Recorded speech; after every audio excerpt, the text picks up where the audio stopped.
বাহ, নতুন বউয়ের মুখে কথা ফুটছে দেখছি। এতক্ষণ তো মেনে বেড়াল সেজেছিল। আসমা, তোমার দিন ফুরিয়ে এলো বলে। বউয়ের কথার কি ধার শুনছো? আমরা তো ভালো কথাই বললাম। আগের বউটা কিন্তু এমন মুখের উপর কথা বলতো না। পাতা মামি শাশুড়ির চাহনি দেখে ঘাড় মুড়িয়ে পেছনে চায়। শাশুড়িকে দেখে খানিকটা ভীত হলেও সে ভাবে সে তো ভুল কিছু বলেনি, তাহলে ভয় কেন পাবে। আসমা বেগম এসে পাতার সামনে দাঁড়িয়ে গম্ভীর গলায় শাসানোর সুরে বলে, আপা ভুল কিছু বলেছে বলে তো আমার মনে হলো না। তাহলে এভাবে মুখের উপর কড়া কথা বলার মানে কি? গুরুজন হয় উনি তোমার, ভালোর জন্যই বলল। এভাবে অপমান করলে আমি আমার আত্মীয় স্বজনের অপমান সহ্য করব না। Say sorry to her. পাতা অবাক চোখে শাশুড়ি নামক মহিলার দিকে চায়।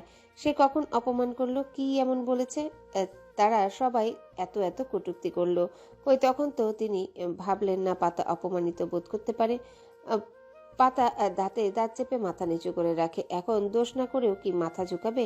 আরিয়ান উঠে এসে মায়ের কাজ জড়িয়ে বলে, মা, কথাগুলো মোটেই অপমানজনক নয়। না, ওরকম টোনে বলেছে। পাতার কথাগুলো যথার্থই। তোমরা সকাল থেকেই মেয়েটাকে এমনভাবে জিজ্ঞাসা করছো যেন ওই ভাইয়াকে কিডন্যাপ করে রেখে দিয়েছে। হয়েছে, এখন এসব বাদ দাও তো। আসমানি বেগম হালকা নারাজ হলেও আরিয়ানের কথায় সায় জানিয়ে বলেন, আরিয়ান ঠিক বলেছে, আমি কিছু মনে করিনি আপা। আর আরিয়ান, পাতা কাকে বললি? বড় ভাবি হয় তোর। বয়সে ছোট হলে কি হবে, সম্পর্কে বড়। আসমা বেগম আর কিছু বলেন না, তবে তিনি পাতা ব্যবহারে খানিকটা নারাজ। অরুণের সৎমা ও তার সম্পর্কীয় আত্মীয় বলেই কি এভাবে বলল? পাতা নতমুখে ঝগড়ুটে দেবর অতটাও খারাপ নয়। পাতা বুঝতে পারে সংসার জীবনটা যতটা সহজ সে ভেবেছে ততটা সহজ নয়, বরং ক্যালকুলাসের ইন্টিগ্রেশনের মতোই ফর্মুলায় ভরপুর। ভোর বন্দুক হাতে চোর খুঁজতে খুঁজতে পাতার কোলে আনিকাকে দেখতে পেয়েছিল। ভোর শান্ত হয়ে দাঁড়িয়ে সব দেখেছে। আম্মু কিভাবে আনিকে আদর করেছে, কেন করবে? তার আম্মু শুধু তাকেই আদর করবে, আর কাউকে না। ওই আনি শয়তানটাকেও না। কিভাবে তার আম্মুর আদর খাচ্ছিল। চাচিমণি যখন তাকে একটু আদর করতে নিত, কোলে নিত, খাইয়ে দিত, আহ, আনি শয়তানটা চিল্লাচিল্লি শুরু করে দিত। তার মায়ের আদর কেন ভোর পাবে? ভোরের যদি আদর চায় তো তার মায়ের কাছে যাক না। ভোর কিছু বলতো না, চুপি চুপি ঘরে ঢুকে বালিশে মুখ লুকিয়ে কাঁদতো। তার মা কেন তাকে আদর করে না? একটু পর কান্না থামিয়ে মিনুর কোল দখল করে বসে থাকতো, এটা ওটা আবদার করত। মিনুও হাসি মুখে তার সব আবদার পূরণ করত। আনিকাকে পাতার কোলে দেখে ভোর বন্দুকটা নিয়ে বাড়ির মেন ফটক পেরিয়ে বেরিয়ে যায়। বন্দুকটা আছড়ে ভেঙে ফেলার আগে তার আম্মু কেন আনিকে আদর করবে? তারপর গম্ভীর মুখে হাফ প্যান্টের পকেটে হাত ঢুকিয়ে দাঁড়িয়ে থাকে। ডেকোরেশনের কাজ করতে আসা কিছু লোকেরা ভোরের কাছে এসে জিজ্ঞাসা করে। কিছু কি হয়েছে? খেয়ালটা ভাঙলো কেন? ভোর গম্ভীর মুখে জবাব দেয়, কিছু হয়নি, যাও তোমরা। লোকেরা মুখ বাঁকা করে চলে যায়। আলালের ঘরে দুলালের তেজ যা চায় বলার আগেই পায় তো, সেজন্যই ভাঙচুর আসে। গরিবের ঘরে জন্ম নিলে সব তেজ ছুটে যেত। তারা চলে যেতেই ভোর গাড়ির হর্নের শব্দে গেটের দিকে তাকায়। একটা গাড়ি ভিতরে এসে থেমে যায়। সেখান থেকে নেমে আসে অরুণ সরকার। নামার সাথে সাথে গাড়িটা গ্যারেজের দিকে চলে যায়। ভোর বাবাকে দেখেও দৌড়ে যায় না, ওভাবেই বড়দের মতো গম্ভীর মুখে দাঁড়িয়ে থাকে। অরুণ এগিয়ে আসে ছেলের দিকে। নিচে খেলনা বন্দুকের খণ্ডাংশ দেখে ভ্রুকুচকে জিজ্ঞাসা করে। বাংলো কি করে? ভোর কিছু বলে না। বাবা তার কথা জিজ্ঞাসা না করে বন্দুকের কথা জিজ্ঞাসা করছে। কেউ তাকে ভালোবাসে না। অরুণ ছেলের থমথমে মুখশ্রী দেখে কোলে তুলে নেয়, গালে চুমু দিয়ে বলে, কি হয়েছে আব্বু? গাল ফুলিয়ে রেখেছো কেন? ভোরের গম্ভীর মুখ স্বাভাবিক হয়ে আসে। বাবার গলা জড়িয়ে বলে, তুমি আমায় না বলে কোথায় গিয়েছিলে? মিস ইউ সো মাচ আপু। অরুণ ছেলের ঠোঁটে চুমু দিয়ে বলে, অফিসে ইম্পর্টেন্ট কাজ ছিল তাই গিয়েছিলাম। তুমিও তোমার আম্মু ঘুমিয়েছিলে তাই ডিস্টার্ব করিনি। And I also miss you কলিজা। ভোরের মিষ্টি মুখে মিষ্টি হাসি ফুটে ওঠে। বাবার দুগালে ঠোঁট চেপে আদর করে। আদর পেয়ে অরুণের অধরকোণও বেঁকে যায়। শান্ত গলায় শুধায়। খেলনাটা ভাঙলে কেন কলিজা? ভোর এক নজর ভাঙা বন্দুকের দিকে তাকিয়ে গাল ফুলিয়ে নালিশের সুরে বলে। আম্মু আনিকাকে অনেকগুলো আদর করেছে। অরুণ আখি যুগল ছোট করে বলে, করতেই পারে। না, পারে না। আমার আম্মু শুধু আমাকেই আদর করবে, কোনো আনি ফানি কাউকে নয়। ভোরের আম্মুর আদর শুধু ভোরের, আর কারো নয়। ঘোর বিরোধিতা করে আঙ্গুল তুলে বলে ভোর। অরুণ ছেলের আঙ্গুলে আলতো কামড় দিয়ে চুমু খেয়ে বলে, তুমি না তোমার চাচিমণির আদর খাও, আর পাতাবাহারও তো আনিমনির চাচিমণি হয়, আদর করতেই পারে কলিজা। না পারে না। চাচিমণি আদর করতে চাইলে আনি করতে দিত না, চিল্লাইতো। আমি ওর বড় ভাই হই না, তবুও বকতো আমায়। অরুণ শান্ত হতে বলে ভোরকে। আশেপাশে সবাই এদিকে তাকিয়ে ছেলেকে বুকে জড়িয়ে বলে, আগে তো কখনো বলনি যে আনিমনি অমন করে। কেন বলবো? তুমি এখন চুপি চুপি আম্মুকে বকে দিবে, ঠিক আছে? অরুণ ছেলেকে পাজা কোলে নিয়ে বাড়ির ভিতরে প্রবেশ করার উদ্দেশ্যে পা চালায়। ছেলের কথা শুনে বলে, কবে দেবে? শিওর? ভোর অরুণের দিকে তাকিয়ে মিষ্টি করে বলে, তবে বেশি নয় কিন্তু, এইটুকু মিষ্টি করে বকে দিবে। বলবে, পাতাবাহার, তুমি শুধু আমার কলিজাকে আদর করবে, আর কাউকে নয়। যদি আদর করো, ও কলিজা এবং কলিজার আব্বু তোমাকে অনেক পালিশ করবে। অরুণ ছেলের কথা শুনে হাসে খানিক। বড় বড় পা ফেলে ড্রয়িং রুমে যায়। ছোট মা, আরিয়ান, পাতা সহ সকলে নীরব থমথমে। কিছু হয়েছে কি? সে পাতার নত মুখশ্রী দেখে সবার উদ্দেশ্যে বলে, কি হয়েছে? সবাই চুপচাপ। আসমা বেগম সহ সকলে ঘাড় ঘুরিয়ে অরুণের দিকে চায়।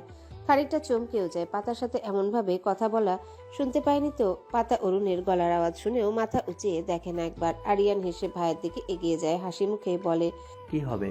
তুই কোথায় উদা হয়েছিলি? সেসব নিয়ে কথা হচ্ছিল। সকাল থেকেই লাপাত্তা, তাও বিয়ের পর দিনই। একটু পরে রিসিপশন। অরুণ সবাইকে উদ্দেশ্য করে বলে, একটা ক্লায়েন্টের ফোন এসেছিল ভোরে, সিনেমার জন্য কিছু অর্থনৈতিক গয়না কালেকশন দরকার ছিল, খুব জলদি। ফোন করে অনেক অনুরোধ করলো, তাই যেতে হলো। ফোনে চার্জ ছিল না, সাথে পাওয়ার ব্যাঙ্কও ছিল না। আরিয়ানকে একটা মেসেজ করার পরপরই ফোন বন্ধ হয়ে যায়। আর কোনো প্রশ্ন? আসমা বেগম গম্ভীর গলায় বলে, এভাবে কাউকে না বলে চলে যাওয়াটা একদম উচিত হয়নি। কাল বিয়ে হয়েছে, আজ রিসেপশন। একটা দায়িত্ব আছে না তোমার? যাও, ঘরে যাও। অরুণ প্রত্যুত্তরে কিছু বলে না। ছেলেকে নিয়ে সিঁড়ি পেয়ে নিজের ঘরের উদ্দেশ্যে যায়। কিচেনে থাকা পাতাবাহার বাপ ছেলেকে দেখে দৌড়ে এসে তাদের পিছু পিছু যায়। এতক্ষণ সে ভোরকে খুঁজছিল। আরিয়ান দীর্ঘশ্বাস ফেলে নতমুখে বসা পাতার কোল থেকে আনিকাকে নিয়ে বলে, এই আম পাতা জোড়া জোড়া, ভাই এসেছে, ঘরে যাও। এভাবে বসে আছো কেন? পাতা মাথা উঁচিয়ে আরিয়ানের দিকে চায়। কি বলল? আরিয়ান দাঁত বের করে হাসে, সাথে আনিকাও। আসমা বেগম ধমক দেয়। বড় ভাবি বলছি, আর তুমি ঘরে যাও। পাতা কিছু বলে না, আস্তে ধীরে উঠে সিঁড়ি বেয়ে উঠে যায়। আজ না কিছু ম্যানারলেস লোকটাকে পিটিয়ে কিমানা বানিয়েছে, তো তার নাম বদলে মতি বানু রাখবে। শালার জামাই। সে হনহন করে ঘরে যায়। ঘরটা ভালোভাবে না চিনলেও রাগের মাথায় গজগজ করতেও সঠিক ঘরে পৌঁছায়। চুপিসারে ঘরে প্রবেশ করতে কিছু একটা এসে মুখটায় পড়ে, কাপড় জাতীয় কিছু। কাপড়টা থেকে পুরুষালী ঘামের গন্ধ, জেন্টস পারফিউমের গন্ধে নাক মুখ কুচকে যায়। সেটা মুখ থেকে সরিয়ে হাতে নেয়। এত শার্ট, তাও ওই না কুচু লোকটার। বিছানায় ভোর দাঁড়িয়ে ফ্লোরে ব্লেজার জুতাটায় গড়াগড়ি খাচ্ছে, আর বিড়ালের বাচ্চাটা সেগুলো টানাটানি করছে, যেন সেই ঘরের কর্ত্রীও তার কর্তা মশায় সেবায়। আর এই লোক এগুলো ছুঁড়ে ফেলছে কেন? ছোট বাচ্চা নাকি? সে অরুণকে উদ্দেশ্য করে বলে, এগুলো ছুঁড়ে ফেলেছেন কেন? বাচ্চাদের মতো গুছিয়ে রাখলেই তো হয়। বলেই সব একে একে তুলে সোফায় রাখে। অরুণ বিছানায় বসে মোজা খুলতে থাকে। পাতার কপাল কুঞ্চিত হয়। সে এসেছিল বড়সড় ঝাড়ি মারবে বলে, চুপ করে গেল কেন তাহলে? সে বাপ ছেলের দিকে চায়, চুপচাপ গম্ভীর মুখে। অরুণ পাতার দিকে তাকিয়ে গম্ভীর গলায় বলে, কিছু বলবেন? পাতা যেন বলার পথ খুঁজে পায়। মাথার আঁচল ফেলে কোমরে গুজে দরজা বন্ধ করে এসে আঙ্গুল তুলে বলে, না কুচু ম্যানারলেস লোক কোথাকার। অফিসে যাবেন বলে যাবেন না? আপনার জন্য কত কিছু হলো, সব আপনার দোষ। আপনাকে তো আমি। বলেই দাঁত কিরমির করে। অরুণ মোজা খুলে সোফার উদ্দেশ্যে করে ঢিল দেয়। পাতার কথার প্রেক্ষিতে বলে, আমাকে কি? আর কি হয়েছে? শর্টটা সিরিয়াস শোনায়। পাতা দমে যায়। লতা আপুর কথা স্মরণে আসে। সংসারে একসাথে থাকতে গেলে টুকিটাকি মনোমালিন্য, কথা কাটাকাটি হবে। সব কথা ভাইয়াকে বলবি না, নিজের সমাধানের চেষ্টা করবি। পাতা অরুণকে কিছু বলে না, চুপ করে যায়। ভোরও বলে না যে দাদি সহ সবাই আম্মুকে বকেছিল। আব্বুকে বললে আব্বু দাদির উপর রেগে যায় যদি।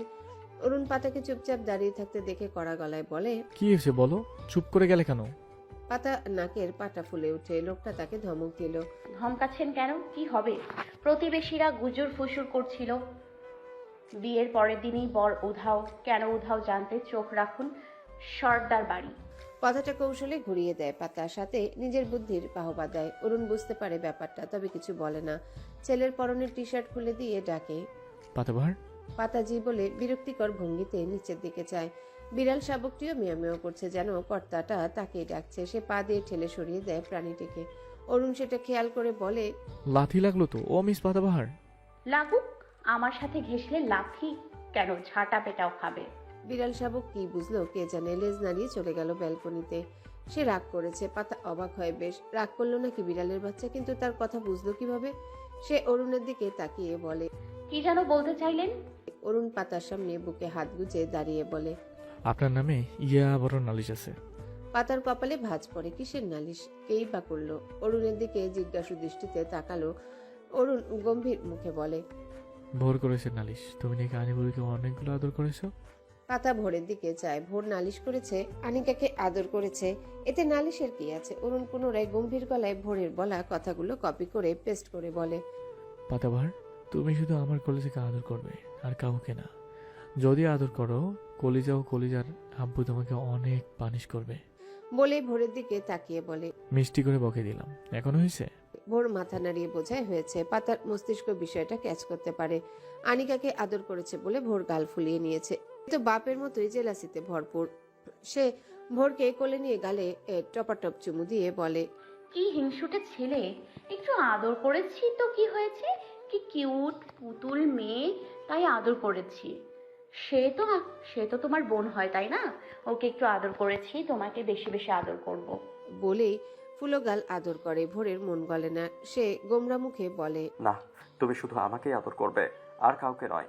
করলে ভোর রেগে যাবে। বলেই পাতার কোল থেকে নেমে ব্যালকনিতে চলে যায়। পাতা হা করে দেখে। এইটুকুনি ছেলের এত অভিমান। অরুণ পাতার হা করা মুখটা দু আঙ্গুল দিয়ে আটকে দেয়।